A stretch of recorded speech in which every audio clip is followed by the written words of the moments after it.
जय हिंद सभी फौजी पेंशनर बंधु। मुझे उम्मीद है आपका पेंशन लगातार आ रहा होगा और आते रहना भी चाहिए, क्योंकि इसके लिए आपने अपने जीवन कुर्बान किया है। आज का दिन हम सबों के लिए बड़ा ही खुशखबरी लेके आया, ओआरओपी का धमाका। और आप इस श्रृंखला को निरंतर देख रहे हैं, मुझे यह पता लग रहा है बहुत ही अच्छा रिस्पॉन्स मिल रहा।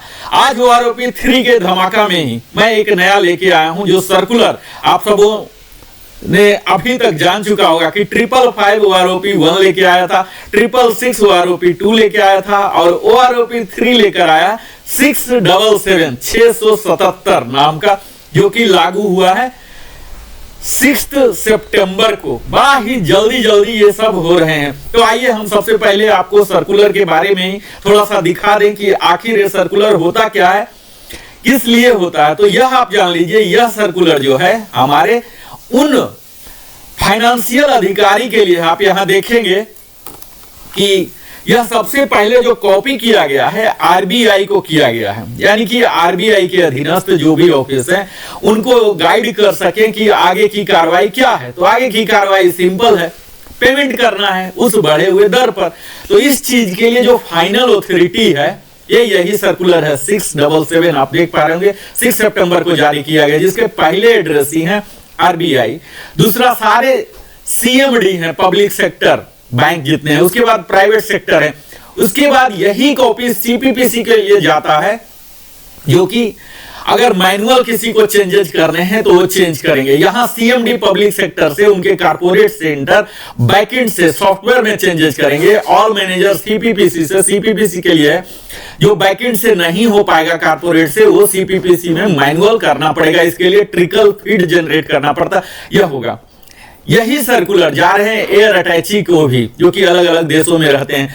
यही सर्कुलर सारे सीडीए को भी जा रहे हैं, ताकि उनको पता लगे। आपको यह मालूम होगा कि सर्कुलर 677 के कारण जो भारत सरकार पर आर्थिक बोझ आ रही है, 6500 करोड़ का बोझ आ रहे हैं इसके बढ़ोतरी के कारण। अब यह अलग बात है, मैं अभी उस बात को नहीं करूंगा कि कितना बढ़ा नहीं बढ़ा, क्या विसंगतियां हैं, कितने लोग नाराज हैं, कितने लोग खुश हैं। तत्काल मैं यह 677 की एक जस्ट झांकी आपको दिखा सकूं कि इसका मूल उद्देश्य क्या होता है। तो इसका मूल उद्देश्य है पेमेंट की कार्रवाई प्रारंभ करना, एरियर की कार्रवाई प्रारंभ करना। तो हम सब जान रहे हैं कि यह ओआरओपी 3 जो है लागू हुआ है 1 जुलाई 2024 से, यानी कि जुलाई महीना और अगस्त महीना 2 ही महीने हुए हैं। 99.99% सितंबर में बढ़ा हुआ पेंशन दर के द्वारा ही हमारा पेंशन होगा, यानी कि 2 ही महीने के एरियर आने की उम्मीद है। और जैसा हम सब जानते हैं, अभी तक हमारा डीए 50% है, जिसके 53% होने की कयास लगाई जा रही है। तो अगर 50% भी माना जाए तो मैं आगे के टेबल में आपको दिखाऊंगा कि कितना आपका मूल वृद्धि हुआ है आपके मूल पेंशन दर में। उदाहरण के तौर पर कह रहा हूं कि अगर 1000 रुपीज आपको बढ़ा हुआ दिख रहा पर मंथ, तो 2 महीने का हुआ और 50% डीए हुआ। यानी कि आप सिंपल फॉर्मूला रख लीजिए कि जो भी बढ़ा हुआ दर दिख रहा आपको, उसको 3 टाइम से मल्टीप्लाई कर दें। यह बड़ा ही सिंपल सा फॉर्मूला है। जो भी बढ़ा हुआ दर दिख रहा 3 से मल्टीप्लाई कर दें, वही आपके एडिशनल सितंबर माह में हो सकता है, बीच में भी हो सकता है कि सितंबर के पेंशन के साथ भी आएगा, जो कि आपको दिवाली दशहरा फेस्टिवल का है, इसमें मनाने में मदद करेगा। यहां आप देख पाएंगे कि यह सर्कुलर जो है 12 को एड्रेस किया गया है। इसमें सारी कुछ बातें वही हैं जो हमने ऑलरेडी कवर कर लिया है, और इसमें लगभग कुछ भी नया नहीं है एप्लीकेबिलिटी डेट के। इसके जो भी हैं ओआरओपी के कौन कौन से एप्लीकेबल हैं, कौन कौन से एप्लीकेबल नहीं हैं, डीएससी के लिए क्या होंगे, फैमिली पेंशन के लिए क्या होंगे, ये तमाम बातें यही सब हैं। इनके क्या मेथोडोलॉजी रहे हैं, डिसेबिलिटी के लिए कौन से टेबल हैं, तो एक जिस्ट आउट किया गया है, जो कि हम अपने अगले वीडियो में इसी श्रृंखला में, ओआरओपी का धमाका श्रृंखला में, इन सारे टेबल को, जो मुख्य टेबल हैं, आउट ऑफ 121 कोशिश करूंगा अधिकतम टेबल को एनालिसिस करके आप सबों के लिए बताऊं। आप लोग अगर चाहते हैं हमारे दर्शक चाहते हैं कि उस टेबल का पहले देखना चाहते हैं तो उसका मैं बताऊंगा, अदरवाइज मैं एक एक कर अधिकतम टेबल को जिसमें ज्यादा से ज्यादा लोग कवर है ये सबको मैं दिखाऊंगा। तो यहां जस्ट दिया गया है कि किस टेबल से किस टेबल तक क्या कवर करता है। आप यहां देखेंगे कि यही OROP का जो सर्कुलर है ये और किन्हें किन्हें जा रहा, तो यह तो है हमारे यहां आप नीचे देखेंगे जस्ट फॉर इंफॉर्मेशन, इन जो नीचे के लोग हैं इन्हें सिर्फ इंफॉर्मेशन के लिए दिया गया है, इन्हें कुछ करना नहीं है, जस्ट मालूम होना चाहिए। इसमें अधिकतम PCDA के ही हैं, CDA के हैं, जो ऑडिटिंग अथॉरिटी हैं, रिकॉर्ड ऑफिस है, इन लोगों को कुछ ज्यादा करना नहीं होता, लेकिन मालूम होना चाहिए कि हमारे यहां से जो रिटायर हो रहे हैं इनका कितना पेंशन होता है, ये सब जानने के लिए यहां देख रहे हैं सबको दिया गया है। मुख्यतः यह जो आदेश है यह आदेश लागू हो रहा है इन सभी बॉडी पर जो कि करने वाले हैं फॉर एक्शन। ये 12 एड्रेसी जो हैं एक्शन मुख्यतः इसमें अब चूंकि स्पर्श ही हो गया है, खुद ही है, उसके लिए लागू हो जाएंगे।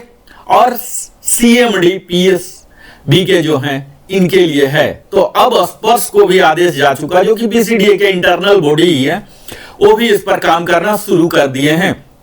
अब मैं आता हूं इससे आगे, जो इसके पीछे वाला लेटर था आप देखे होंगे, DSW का लेटर, जिसके आधार पर ही जो कि MOD का एक ऑथोरिटी था, उसी ऑथोरिटी वाले लेटर में जो कि 4 सितंबर को जारी, जस्ट 2 दिन पहले जारी किया गया था। यह आप देख लीजिए अंतर सर्कुलर में कई लोग इस गवर्नमेंट ऑफ इंडिया का MOD के लेटर को ही लेके बैंक में पहुंच जाते हैं कि मेरा ऐसा हो जाना चाहिए। यहां एक बारीकी सी चीज को देखना है कि ये देखिए 2 किसका है, chief of the defence staff, chief of the army staff, chief of the navy staff, chief of the air staff, यानी कि ये MOD का जो लेटर है इंटरनल लेटर है, इसमें कोई एक्सटर्नल बॉडी नहीं है, कोई भी पेमेंट इसके आधार पर नहीं किया जा सकता। ये उन्हें दिखाया जा रहा, बताया जा रहा है, एक आदेश MOD ने जारी कर दिया जो कि यह टेबल या यह लेटर को, पेंशन पॉलिसी लेटर, उन सबों के ही रिप्रेजेंटेटिव के द्वारा, इन लोग के ही वेटिंग के बाद ही ये बना है। अब ये अमली जामा इसे दे दिया गया, एक ऑथोरिटेटिव रूप दे दिया गया, यह पेंशन पॉलिसी है, लेकिन पेमेंट के लिए ये ऑथोरिटी नहीं है। ये अंतर मैं मूल यहां बताना चाह रहा हूं। यह पेंशन पेइंग ऑथोरिटी नहीं है, पेंशन टेबल के लिए जो कि PCDA जिस पर काम करती है उसके लिए ऑथोरिटी है, इंटरनल बॉडी के लिए। और बैंक के लिए जहां पेमेंट की बात आती है तो उसके लिए सर्कुलर है। यानी कि हम लोग को अगर क्लेम करना है वास्तविक कि हमारा इतना बढ़ जाना चाहिए, इतना नहीं बढ़ा, तो हमारे लिए लैंडमार्क यही 677 होना चाहिए सर्कुलर। इसी सर्कुलर के एनक्लोजर में ये लगे हुए हैं, यानी कि इसके जो सारे तमाम टेबल आप देखेंगे ये सब उसी सर्कुलर का हिस्सा अब बन गया है। ठीक है, तो अब मैं आता हूं अगले अपने मुख्य हिस्सा में। आज का वीडियो मैं मुख्यतः डेडिकेट करना चाहूंगा उन सभी मित्रों को जो कि 2016 1 जनवरी 2016 के बाद जो सेवानिवृत्त हुए हैं, यानी कि 7 CPC के आने के बाद।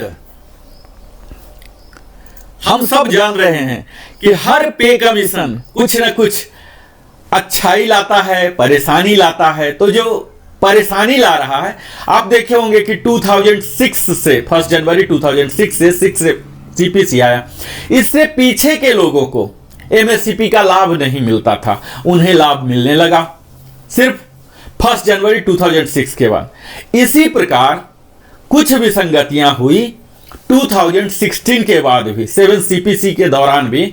1 जनवरी 2016 के बाद क्या हुआ, वे लोग जो कि X ग्रुप में थे जिनका कि 6200 रखा गया अलाउंसेस, उन्हें अलग टेबल बनाया गया और उसी टेबल का नाम है टेबल नंबर 8, जो कि पिछले OROP 2 से टेबल नंबर 8 इंट्रोड्यूस किया गया। यह एक प्रकार की विसंगतियां हैं।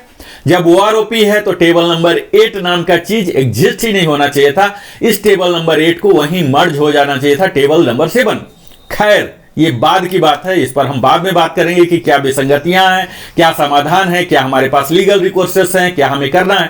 तत्काल मैं एक जस्ट रिकैप करके दिखाऊंगा और मूलतः इस वीडियो को मैं केंद्रित रखना चाहूंगा टेबल नंबर 8 पर, जहां की पूरे रैंक वाइज मैं यह दिखाने का प्रयास करूंगा कि OROP 2 में उन्हें क्या मिल रहा था, OROP 3 में क्या मिलेगा और मुख्य अंतर क्या है, कहां निगेटिव है, कहां कोई एनोमली है। इस पर मैं अपना वीडियो केंद्रित रखना चाहूंगा। इससे पहले जस्ट 2 मिनट में क्विक रिकैप कर लूं। मैं हर वीडियो में बताते रहा हूं OROP के बारे में, माइलस्टोन के बारे में, इसके साइनरियल बेनिफिट्स के बारे में। अभी तक जो नहीं देख पाए होंगे ये समझ पाएंगे कि कैसे यह काम करता है। यहां हमने पूरे सर्कुलर के बारे में आपको बताया, जो ये है OROP 3 का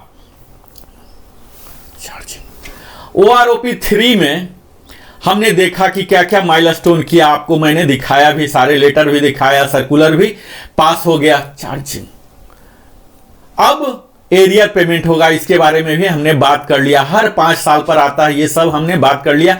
ये कहां कहां लागू होगा ये भी हमने सर्कुलर को दिखा लिया, राइट। यहां डिसेबिलिटी के लिए होंगे, स्पेशल होंगे, army, navy, air force, DSC, territorial army, retired, discharge, invalidate, died, ये सब के लिए होंगे। यहां किसी का निगेटिव ग्रोथ अगर है भी तो डिसएडवांटेज में रिवीजन नहीं होगा।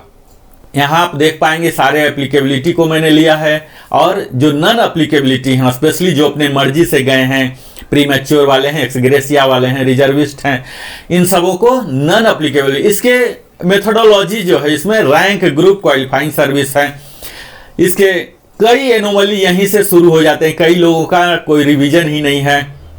तो यहां तक हमने कॉमन बातें लगभग हर बार हम बोल रहे हैं आप सबों को। अगर आपने अभी तक हमारे चैनल को सब्सक्राइब नहीं किया तो अवश्य ही सब्सक्राइब कर लें, जिससे कि हमारा भी मनोबल बढ़ता है और भी बेहतर वीडियो बनाने का, और हमें उत्साह जगता है। तो आप अवश्य ही सब्सक्राइब कर लें, लाइक करें, कमेंट करें, अपने सगे संबंधियों के साथ साझा भी करें, और पुश कर दें बेल आइकन को, ताकि हमारे द्वारा बनाई हुई सारी वीडियो का नोटिफिकेशन आपको मिले और आप देख सकें। अभी तक हमने टेबल 7 का खूब विस्तार में बात कर चुका है। अगर आपने नहीं देखा होगा तो आप वहां जाके देख ले, जहां की सिपाही, इक्विवेलेंट, हर रैंक को हमने डिटेल्ड में लिया, कहां निगेटिव ग्रोथ है, कहां पॉजिटिव ग्रोथ है। यहां देखिए ऑनरी नायक के लिए है, यहां नायक एंड इक्विवेलेंट के लिए है, यहां ऑनरी हवलदार के लिए है, यहां हवलदार एंड इक्विवेलेंट के लिए, जिसे बैकबोन माना जाता है। यहां आप देख पा रहे होंगे कि एक्स ग्रुप का कितना निगेटिव ग्रोथ है। हालांकि वाई ग्रुप में यहां देखा जा रहा है कि कहीं निगेटिव ग्रोथ नहीं है, कुछ न कुछ उन्हें दिया गया है। यह एक कॉमन सी बात उभर रही है। और 20 और उससे ऊपर वाले को निगेटिव ग्रोथ नहीं है। यहां पर बहुत ही अच्छा सिंबल दिख रहा। ऑनरी सूबेदार के, ऑनरी नायब सूबेदार के साथ भी यही चीज हुआ है जो नायब सूबेदार के साथ हुआ है। यहां सबसे अलग चीज आपको जो दिखेगा, यह नायब सूबेदार के साथ भी आप देख लीजिए, सब निगेटिव ग्रोथ ही है। यहां भी 20 के बाद जाके पॉजिटिव ग्रोथ होना शुरू हुआ। सूबेदार के साथ आप देख लीजिए, बिल्कुल ही अद्भुत हुआ है, यहाँ पूरा निगेटिव ग्रोथ है। हालांकि वाई ग्रुप में यह चीज यूनिकनेस दिखा है कि कहीं निगेटिव नहीं है, कुछ न कुछ इनको जरूर मिला है। एक्स ग्रुप में आप देख लीजिए, जो वारंट ऑफिसर और सूबेदार से जो रिटायर हुए हैं, निगेटिव चल रहा। यहाँ थोड़ी सी बढ़ोतरी हुई है। यहाँ वाई ग्रुप में एज इट इज निगेटिव बहुत ही कम है, पॉजिटिव दिख रहे हैं। तो सूबेदार रैंक के साथ थोड़ी सी न्यायपूर्ण नहीं की गई है। यहाँ सूबेदार मेजर देख रहे होंगे, सूबेदार मेजर में भी यहाँ इनको निगेटिव ग्रोथ दिख रहा और फिर बाद में पॉजिटिव ग्रोथ हुआ है। यहाँ आप देख लीजिए कि हम इनके जो ऑनरी रैंक हैं, ऑनरी रैंक में भी शुरू में तो निगेटिव ही है, जो कि कोई होते नहीं इस लेंथ में। जहां से रिटायर होना शुरू करते हैं, यहां से थोड़ी सी बढ़ोतरी इनको मिली है, और अंतिम में जो 33 एंड एबव, 32 एंड एबव, इनको तो काफी अच्छा इजाफा मिला है। यहां आप देख पाएंगे।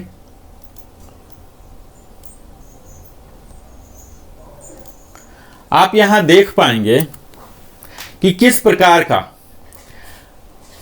चेंजेज आए हैं। यहां आप देख पाएंगे, थोड़ा ही है लेकिन है। अब मैं मूलतः आपको लेके चलता हूं टेबल नंबर, यहां से हमारी यात्रा प्रारंभ हो जाती है, जो कि आप यहां देख पा रहे होंगे कि 1 जुलाई से उन सभी जेसीओ को या अदर्स को यह टेबल लागू हो रहा। टेबल नंबर 8 जो कि एक्सक्लूसिव ग्रुप एक्स के लिए है। तो अगर आप ग्रुप एक्स के हैं और 7 CPC में रिटायर हुए हैं जो कि डायरेक्ट EPPO आपको मिला है, तो यह वीडियो आपके लिए यहां से अब इंपॉर्टेंट होने जा रहा है।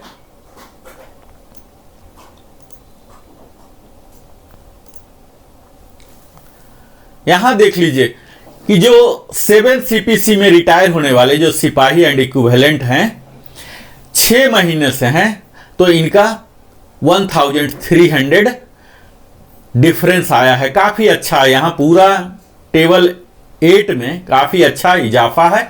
यहां आप देख पाएंगे इस टेबल, पहला टेबल जो 10 साल से कम वाले हैं जो मेडिकल बोर्ड आउट होते हैं, इसी कैटेगरी में ये लोग रहेंगे। यहां बड़े ही कम ही होते हैं, इसलिए मैं ज्यादा ये नहीं दे रहा हूं ध्यान। आप यहां देखें कि किस प्रकार थोड़ी सी बढ़ोतरी हो रही है। लेकिन यहीं आप जब क्वालिफाइंग सर्विस ज़्यादा बढ़ रहे हैं, जो सिपाही रैंक का यूजुअली नेवी में 15 ईयर्स में जाते हैं 225 हो रहे हैं, और उसके बाद एक बढ़ोतरी अच्छा खासा है 20 ईयर्स पर जो सिपाही रैंक में ही है। हालांकि ऐसा बहुत ही कम होगा, फिर भी 20 ईयर्स में 1050 का बढ़ावा हो रहा। और 20 के ऊपर वाला जो कि बिल्कुल नगण्य ही मात्रा में होंगे ऐसा, तो 2009 का डिफरेंस हो रहे हैं। अगला रैंक है ऑनरी नायक। ऑनरी नायक में भी आप देख पाएंगे कि 6 मंथ्स के लिए 1300 हैं। इसके बाद सब में कुछ कुछ बढ़ोतरी हो रही है, पॉजिटिव ग्रोथ है टेबल नंबर 8 में। इसके बाद आप पिछले टेबल की तरह ही देखेंगे, कहीं निगेटिव है कहीं पॉजिटिव है। 20 के बाद 20 में 1050 हो रहे हैं, ग्रोथ अच्छा खासा है। आप अगर इस ब्रैकेट में फॉल हो रहे हैं तो मुझे आपसे आग्रह यही है कि आप इस टेबल का स्नैपशॉट ले लें, ताकि आप खूब आराम से अपने क्वालिफाइंग सर्विस में क्या रेट आ रहा है यह देख लें। क्वालिफाइंग सर्विस हर वीडियो में मैं बताता हूं कि यहाँ राउंडिंग ऑफ किया गया है 6-6 महीने के स्लॉट में, लेकिन कोई जरूरी नहीं होता कि 6-6 महीने में ही आप आएंगे। कई का 3 महीना रहेगा, तो अगर 3 महीना स्पिल ओवर हुआ, यानी कि उदाहरण यहां ले लीजिए 11 ईयर्स 3 मंथ हुए हैं, तो आपको 11 में ही रखा जाएगा। लेकिन 11 ईयर्स 3 मंथ्स 1 डे हुआ है, तो आपको 11.5 में चले जाएंगे। इसी प्रकार अगर आपके 10 ईयर्स 9 मंथ्स 1 डे हुए हैं, तो आपको 11 में आ जाएंगे। तो इस तरह से इसका फिलॉसफी होता है rounding off qualifying service. Honorary naik में भी आप देख पाएंगे कि 20 ईयर्स में 1050 रुपीज का इजाफा हो रहा है, और 20 के ऊपर में फिर से वही ट्रिक किया गया है, 2009 का इंक्रीज दे दिया गया है। अगला है नायक एंड इक्विवेलेंट, जिसमें काफी लोग रिटायर होते हैं। आप यहां देखेंगे इनके लिए काफी कुछ दिया गया है। यहां आप देखिए इनके लिए काफी कुछ दिया गया है। 6 महीने से ही इनको 1300 जो नायक जाते हैं 10 ईयर्स तक भी जा रहे हैं, तो इन्हें अच्छा खासा इजाफा मिल रहा है। यही चीज 10 से ऊपर वाले अधिकतम जाते हैं। यहां थोड़ा सा दुख ही करने वाला है कि अगर कोई नायक 15 में जा रहे हैं तो 1308 का डिक्रीज हो रहा है, यानी कि इनको एडवांटेज नहीं मिल रहा। 17 तक यूजुअली ये नायक जाते हैं, तो यहाँ निगेटिव हो रहा, कुछ भी नहीं मिल रहा 7 CPC वाले को। तो यहाँ आप देख पाएंगे 20 ईयर्स में भी जा रहे हैं तो मात्र 707 रुपीज का इजाफा हुआ है। इसके ऊपर बहुत ही कम जाने वाले होंगे, और इस टेबल बनाने वाले को भी मालूम है कि 22 के बाद कोई नायक नहीं रहेगा, वो हवलदार बन ही जाएगा या ऑनरी बन जाएगा।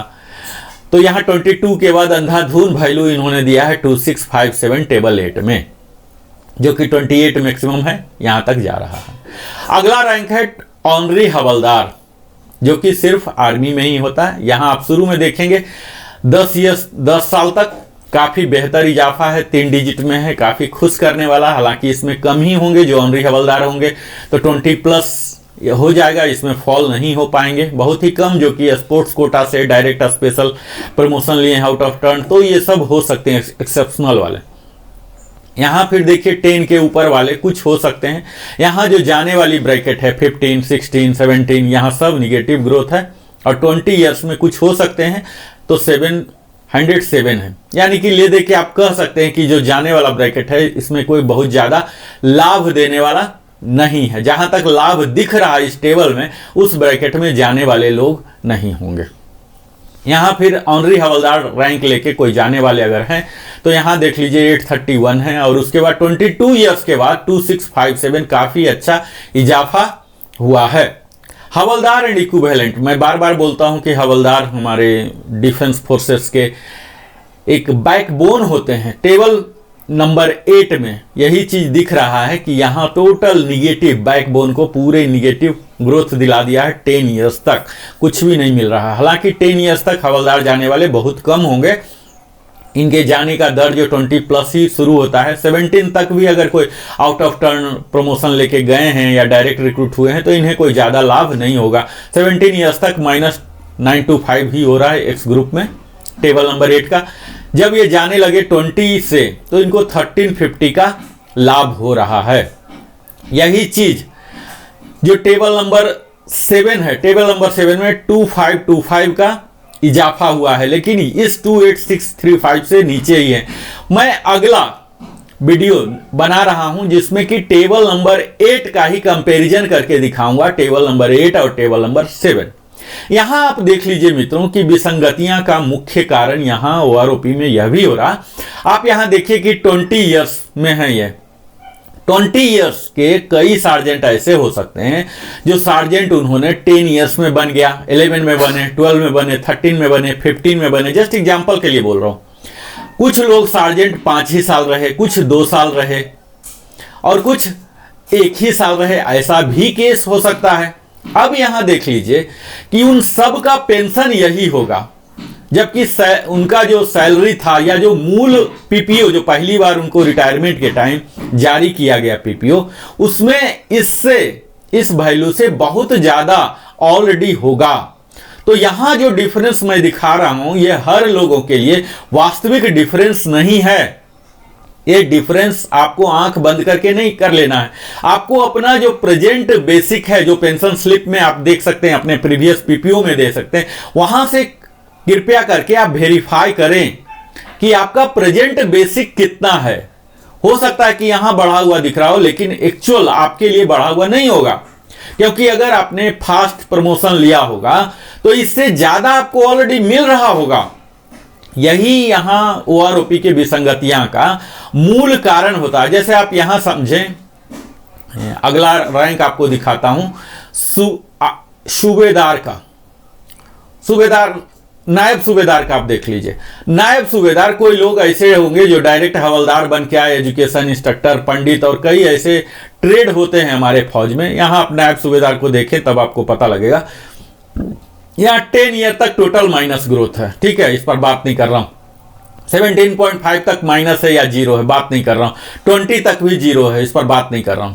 20 के ऊपर भी 23.5 जीरो ही है, और इसके बाद 24 से 100 है, और यहाँ 11, यानी कि नायब सूबेदार को यहाँ भी कुछ नहीं दिया गया। टेबल नंबर 7 में भी कुछ नहीं दिया गया और टेबल नंबर 8 में भी लगभग नगण्य के बराबर ही है, 26 वाले को मिला है।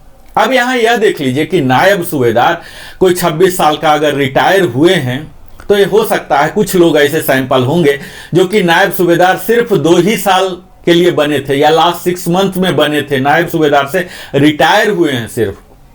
और कुछ ऐसे हो सकते हैं जो कि पिछले 10 साल से ही नायब सूबेदार पद पर ही होंगे।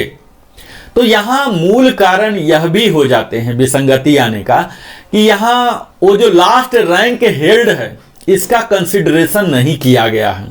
यहां जो कंसिडरेशन होते हैं ओआरओपी के टेबल फॉर्मेशन में मुख्यतः उनके ग्रुप क्या हैं, उनका रैंक क्या है, क्वालिफाइंग सर्विस क्या है, last rank held for how many years, इस चीज का कंसिडरेशन नहीं है।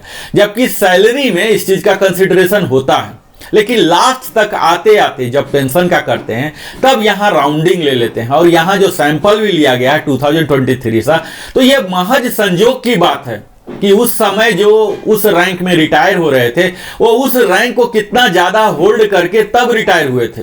अगर उस रैंक को ज्यादा साल तक होल्ड करके रिटायर हुए हैं तब तो अधिकतम पर हुए होंगे, तब तो जो एवरेज वैल्यू आएगा वो अधिकतम आएगा। लेकिन उस साल अगर कम से कम पर ही वैल्यू लेके ही रिटायर होने वाले ज्यादा संख्या रहे हैं तो उनका एवरेज भी डाउन हो जाएगा। और यही कारण है निगेटिव ग्रोथ या जीरो होने का। अब किस साल कितने ज्यादा रिटायर हो रहे हैं ज्यादा वैल्यू लेके, ये तो 20 साल 25 साल पीछे जाना पड़ेगा, इतिहास को देखना पड़ेगा कि उस समय गवर्नमेंट की जरूरत क्या थी, कितने उन्होंने इनफ्लो लिया था, उसके हिसाब से आउटफ्लो होगा। या फिर मार्केट में देखना पड़ेगा कि मार्केट में अभी फौजियों का डिमांड कितना है, इसके अनुसार से आउटफ्लो होते हैं। तो ये सब कई फैक्टर है। तत्काल इस टेबल बनाने में इस चीज को नजरअंदाज किया गया है कि वो लास्ट रैंक हेल्ड कितने हैं। हालांकि इसमें कुछ लोगों को लाभ भी होगा, जो लास्ट में ही बिल्कुल बने हैं उन्हें भी उच्चतम मिल जाता है, लेकिन जो बहुत पहले ही उस रैंक को हेल्ड करके रखे नायब सूबेदार 8 साल 10 साल से हैं, तब उनको यहाँ एडवांटेज नहीं मिलता है, निगेटिव ग्रोथ चला जाता है या इनइफेक्टेड हो जाता है। तो यहाँ कोई ना कोई हमारी अथॉरिटी को इस तरह का फॉर्मुलेट करना चाहिए जिससे कि यह चीज हो कि सबको लाभ हो और एक रेशनलाइज तरीके से हो। ऐसा नहीं हो कि किसी को मिल गया और किसी को नहीं मिला, सबको मिलना चाहिए। इस तरह का कोई फार्मूला उन्हें डिराइव करना चाहिए। हमारा तो सजेशन यही है कि जो पैरामीटर्स अभी लिए गए हैं, जो इंडेक्स लिए गए हैं, इस इंडेक्स में रैंक हेल्ड को भी इंक्लूड किया जाए। मिनिमम उस रैंक का इतना बढ़ोतरी हो, यानी कि सिंपल सी बात है कि 3-3% तो बढ़ ही रहे हैं, तो 3-3% हर साल बढ़ रहे हैं, तो 5 साल में है तो 15%, तो 7.5% तो मिनिमम सब में बढ़ोतरी होना ही चाहिए। तो ये फार्मूला लेके चलें तो शायद इतनी विसंगतियां ना हो। सूबेदार रैंक का यहां भी देख लीजिए, जैसा टेबल 7 में हमने देखा, यही चीज क्लियर दिख रहा कि 10 साल तक बिल्कुल निगेटिव ग्रोथ, इतना ज्यादा निगेटिव ग्रोथ दिख रहा है। यानी इनको टेबल बनाने वाले को कोई डाटा ही नहीं मिला और ये सब पूरा निगेटिव लेके बैठे हुए हैं। यहां देख लीजिए 0 पर आके रुके हैं और फिर थोड़ा सा मिलना शुरू हुआ 26 के बाद ही यूजुअली सूबेदार वारंट अफसर जो होंगे वो जाना शुरू करते हैं। तो यहां पर थोड़ी सी उनको फायदा हो रहा है, 26.5 में ज्यादा फायदा हो रहा है, चूंकि ऐसे यहाँ केस मिले होंगे इनको सैंपलिंग में कि 26.5 साल वाले जो जा रहे होंगे, इनको काफी हायर रैंक में, सूबेदार रैंक में ज्यादा समय तक 4 साल 5 साल 8 साल रह के किए होंगे, तो इन्हें हायर बेसिक पर जाने वाला सैंपल मिला है, तो इसलिए यहां पर इजाफा हुआ। और वही 27 पर जाने वाले जो नॉर्मल गए होंगे यहां नहीं मिला। तो ये किस तरह का इनको सैंपलिंग मिला है उस साल, लास्ट रैंक हेल्ड जो ज्यादा सालों तक रहे हैं, अगर ऐसा सैंपल इन्हें मिला है उस साल यानी कि 2023, तो उनका बढ़ गया। यही इसके पीछे लॉजिक दिख रहा कि कहीं 0 हो रहा, जो कि ऐसा नहीं होना चाहिए। इनका पॉलिसी टेबल फॉर्मेशन में ऐसा होना चाहिए कि सबको इतना मिनिमम होना ही चाहिए। अब यहां देख लीजिए कि 25 साल वाले का कुछ भी नहीं हो रहा, यहां निगेटिव हो रहा, और 26 में वही जाके 8 हो रहा। तो 22.5 से लेके 25.5 तक कुछ भी नहीं मिल रहा और 26 में जाके 800 रुपया मिला है। तो ये सब विसंगतियां हैं जो कि क्लियर कट सूबेदार में बहुत ही ज्यादा इंपैक्ट कर रहा है, निगेटिव इंपैक्ट आ रहा है। इसी प्रकार सूबेदार मेजर में आप देख लीजिए कि इसमें जो हम देख पा रहे हैं अधिकतम है इनका, सारे निगेटिव ही आपको लग रहा है। यहां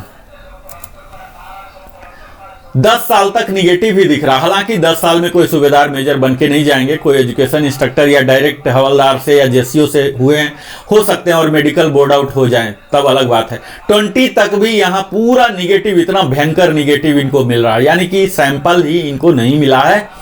सैंपल नहीं मिलने की वजह से इनका एवरेज खराब हुआ। एक आध कोई सैंपल मेडिकल वाला मिला होगा जिसका कि बहुत ही लो रहा, क्योंकि कम लेंथ ऑफ सर्विस में जब आउट हो रहा तो उसका बेसिक भी कम ही होगा, तो कम वाले के कारण ये पूरा निगेटिव चला गया। तो ये एक विसंगति पूर्ण है। इसी तरह से आप देखेंगे सूबेदार मेजर का यहाँ 20 से ऊपर वाला है, जो कि एक्चुअल यहाँ पर सारे निगेटिव ही दिख रहे हैं आपको। यहाँ आप देखिए पूरा निगेटिव, पॉजिटिव वैल्यू 26 से शुरू हुआ है, जो कि यहां से जाना शुरू ऑलमोस्ट करेंगे। टेबल नंबर 8 में आप देखेंगे कि सूबेदार मेजर को यहां से 1000 मिलना शुरू हुआ है। 26 के बाद ही यूजुअली एसएम बनेंगे, एमडब्ल्यू बनेंगे। इतना अभी तो एमडब्ल्यू के लिए 30 इयर्स क्वालिफाइंग सर्विस है, तो 30 के बाद ही बनेंगे ही और उसके बाद ही जाएंगे, 31 में जाएंगे। तो वहां जब वो जाना शुरू होंगे तो उन्हें एक मिल रहा 1000 रुपीज एटलीस्ट मिल रहा है। यहाँ भी आप देख लीजिए कि 1000 रुपीज इन्हें मिल रहा है। लास्ट में जब सूबेदार मेजर ये सबको काफ़ी अच्छा मिला है, 33 एंड एबव को तो 46300 जो HFO का है यही दे दिया गया है। यहाँ सूबेदार मेजर का आप देख पाएंगे। ACP वाले का भी इसी तरह से फर्स्ट जो 10 ईयर्स तक पूरा निगेटिव है, अगला भी 20 ईयर्स तक निगेटिव है। यहाँ फिर से पॉजिटिव 26 साल के बाद ही होना शुरू हुआ है। सेम जो सूबेदार मेजर का है वही ACP 1 में भी है। तो इस प्रकार का यहाँ आप देख पाएंगे ये सारे टेबल। अब आपने इसमें जिनको भी टेबल नंबर 8 में कोई डाउट है, कुछ पूछना है, कुछ बताना है, तो वो हमारे कमेंट सेक्शन का यूज करें। अगर आपको कोई अपने क्वालिफाइंग सर्विस का डाउट है तो आप पूछ सकते हैं। और एरियर की बात जहां हम बार बार ही बोल रहे हैं कि एरियर आपको सितंबर महीना में आ जाएगा। जो भी यहां बढ़ा हुआ दिख रहा है उसको 3 टाइम्स आप कर दीजिए, यही आपका बढ़ा हुआ एरियर आएगा। आप हमारे साथ निरंतर बने रहते हैं। आप जिस कैटेगरी में फॉल हो रहे हैं इस टेबल को आप ये कर लीजिए। यहां पर आप स्नैपशॉट ले सकते हैं। दिल की गहराइयों से बहुत बहुत धन्यवाद आप सबों का, क्योंकि आप अपने जीवन का बहुमूल्य समय देते हैं हमारे साथ। और यहाँ मैं आपको अगर समराइज करूँ तो हमने अभी तक जो वीडियो में देखा, आपने देखा होगा कि तो आज के वीडियो में हमने यह देखा कि किस प्रकार का लाभ आपको मिला है और इसकी क्या ऑथोरिटी है। सर्कुलर नंबर 677 जारी हो गया 6 सितंबर 24 को, जो कि हमारे लिए सचमुच एक धमाका का रूप लेके आया है। ये किन्हीं किन्हीं जारी हुआ है। सर्कुलर का नंबर, सर्कुलर का मतलब क्या हुआ, ये कहाँ कहाँ जाता है, ये जस्ट एक कवरिंग लेटर है। ऑथोरिटी है जो पेमेंट करेंगे, जो फाइनेंशियल ऑथोरिटी है उनके लिए एक आदेश है, चाहे वो स्पर्श हो या डिफरेंट पीडीए हो, चाहे हमारे ट्रेजरी हो, डीपीडीओ हो, पोस्ट ऑफिस हो, बैंक्स हो, सब के लिए एक महज आदेश है। इस आदेश जारी होने के बाद वो लोग अपना कार्रवाई प्रारंभ कर देते हैं। और ये सब जो ऑथोरिटी है 36 कॉपी जो स्पेयर कॉपी भी है, ये सब इनके लिए इंफॉर्मेशन के लिए है कि इनको पता होना चाहिए कि हमारे यहाँ जो काम करते हैं उनका क्या है। और ये सब जो ऑडिटर हैं, ऑडिटर को पता होना चाहिए, तब जाके वहां जाके ऑडिट करेंगे, है ना। यहाँ देख लीजिए लिखा हुआ 29 ऑफिसर ICS स्पर्श, इनके लिए स्पेशल इंस्ट्रक्शन है फॉर सुटेबल अमेंडमेंट इन स्पर्श प्रोग्राम, यानी कि TCS के द्वारा जो बनाया हुआ स्पर्श प्रोग्राम है उसमें चेंजिंग ऑलरेडी प्रारंभ हो चुके हैं। तो हम कयास लगा सकते हैं कि यथाशीघ्र हमारे बढ़े हुए मात्रा का 3 टाइम्स एरियर आ जाएंगे और सितंबर महीना से हमारा बढ़ा हुआ आ जाएगा। इसी के साथ हमने पेंशन पॉलिसी भी देखा कि पेंशन पॉलिसी किस प्रकार सर्कुलर का रूप लेता है, जो कि इंटरनल है। हमें इस पेंशन पॉलिसी लेटर को लेके कहीं बैंक या किसी PDA के पास, पेंशन डिस्बर्सिंग एजेंसी के पास नहीं जाना कि हमारा इस टेबल से होना है। अगर हमें जाना है तो सर्कुलर को लेके जाना है। यहां आप देख पाएंगे कि यह 265 पेजेस के जहां 121 टेबल है, जिसे मैं बारी बारी करके एनालाइज करके आप सबों को दिखाने जा रहा हूं। तो आज तक हमने काफी कुछ कवर किया और उम्मीद है आप हमारे साथ इसी प्रकार जुड़े रहेंगे। और भी मैं कई तरह की नई आपके लिए लाता रहूंगा और आपको सुदृढ़ करते रहूंगा। बहुत बहुत धन्यवाद, बहुत बहुत धन्यवाद। फिर मिलता हूं अगले वीडियो में, तब तक जय हिंद।